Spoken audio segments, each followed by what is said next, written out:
রান্নাবান্না করতে আমার খুবই ভালো লাগে। যেখানেই যাই সেখানেই আমি কিন্তু রান্নাবান্নার কাজটা করেই থাকি। কিন্তু আজকের দিনটা একটু অন্যরকম ছিল।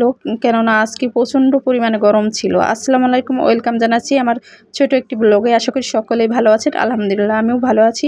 সকালে বেরিয়ে পড়লাম মায়ের বাসায়। হঠাৎ করে ভালো লাগছিল না বাসায়। অনেকদিন যাবৎ আসলে ঢাকার বাইরে যাওয়া হয় না। ঢাকার ভেতরেই রয়েছি। সেজন্য মনটা খুবই খারাপ লাগছিল। তাই ভাবলাম মায়ের বাসা থেকে একটু ঘুরে আসি, হয়তোবা মনটা হালকা হয়ে ভালো লাগবো।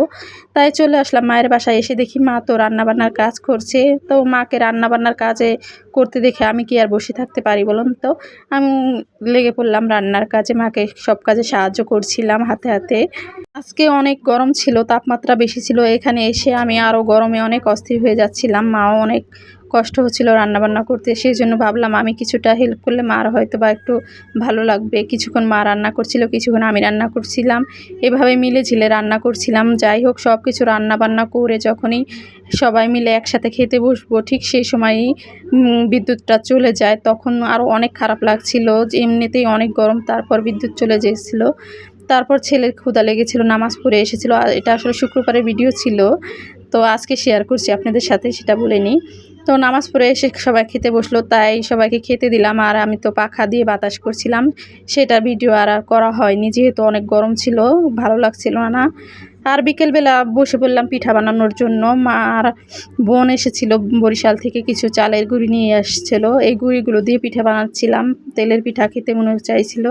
আর এই গুঁড়িগুলো পিঠাটা খুবই মজার ছিল।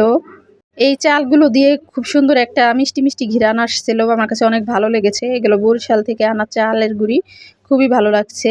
তো তারপর আবার বিকেলবেলা কিছু রুটি পিঠাও বানিয়ে নিলাম। আমার হাসব্যান্ড অনেক রুটি পিঠা পছন্দ করে। সে আসলে দুপুরে আসেনি, তার একটা অনুষ্ঠানে দাওয়াত ছিল, সেখানে দাওয়াতে চলে গিয়েছিল।